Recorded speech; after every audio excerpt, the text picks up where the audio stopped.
राजस्थान में पंचायत चुनाव 31 जुलाई तक होंगे या फिर नहीं, एक ऐसा सवाल जिसे लेकर संशय आज भी बरकरार है। समय कम बचा है, मगर सवाल अभी भी ज्यों का त्यों है।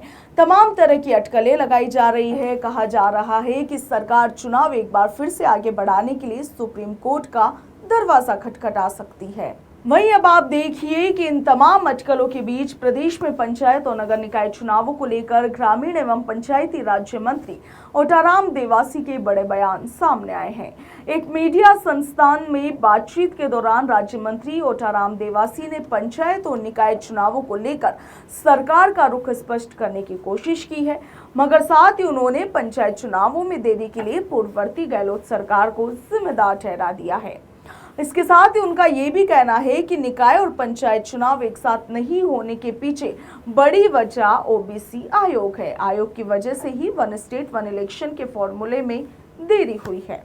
ओटाराम देवासी ने हाईकोर्ट के आदेशों के मुताबिक 31 जुलाई तक चुनाव करवाने पर भी अपनी बात रखी। 31 जुलाई तक प्रदेश में चुनाव होंगे या नहीं, इस पर देवासी ने कहा कि पंचायत और नगर निकाय चुनावों को लेकर राजस्थान हाईकोर्ट के निर्णय का सरकार सम्मान करती है।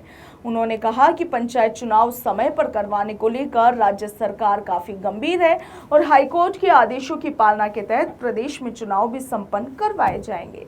वहीं राज्य मंत्री ओटाराम देवासी ने इस दौरान कहा कि राज्य सरकार तो पहले भी यही चाहती थी कि पंचायत निकाय चुनाव समय पर हो, मगर ओबीसी आयोग की रिपोर्ट नहीं आने की वजह से इन चुनावों में देरी हुई। उन्होंने आगे कहा कि ओबीसी आयोग ने सरकार से अपना कार्यकाल बढ़ाने की मांग की थी और सरकार ने 30 सितंबर तक आयोग का कार्यकाल बढ़ा भी दिया है।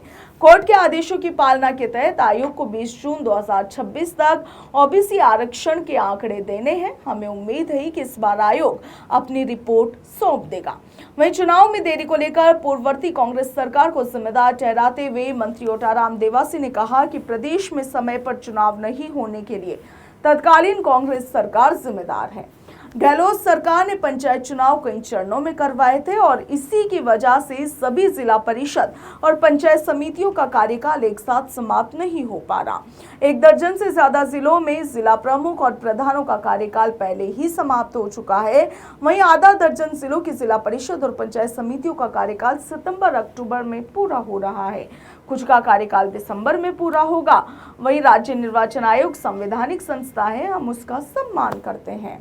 वहीं वन स्टेट वन इलेक्शन को लेकर देवासी ने कहा कि हमारी मन की भावना में तो यही था कि प्रदेश में वन स्टेट वन इलेक्शन फॉर्मूले के तहत निकाय और पंचायत चुनाव एक साथ करवाए जाए, मगर ओबीसी आयोग की वजह से विलंब हुआ। प्रधानमंत्री, पार्टी के राष्ट्रीय अध्यक्ष, मुख्यमंत्री और हमारे प्रदेशाध्यक्ष की यही भावना है कि one state one election formula लागू हो।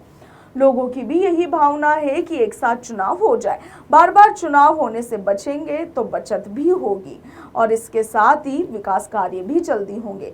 उन्होंने कहा कि हमें उम्मीद है कि हाईकोर्ट के आदेशों के पालन में इस बार ओबीसी आयोग 20 जून तक अपनी रिपोर्ट सौंप देगा। ओबीसी आयोग हाईकोर्ट के आदेशों की पालना जरूर करेगा।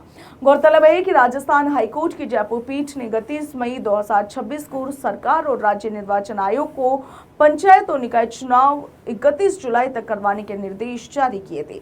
इसके साथ ही ओबीसी आयोग को भी 20 जून तक अपनी रिपोर्ट देने के निर्देश जारी किए हैं। ऐसे में अब देखना यह है कि प्रदेश में पंचायत और निकाय चुनाव कब रहते हैं और सरकार इसे लेकर के क्या कुछ रुख अख्तियार करती है।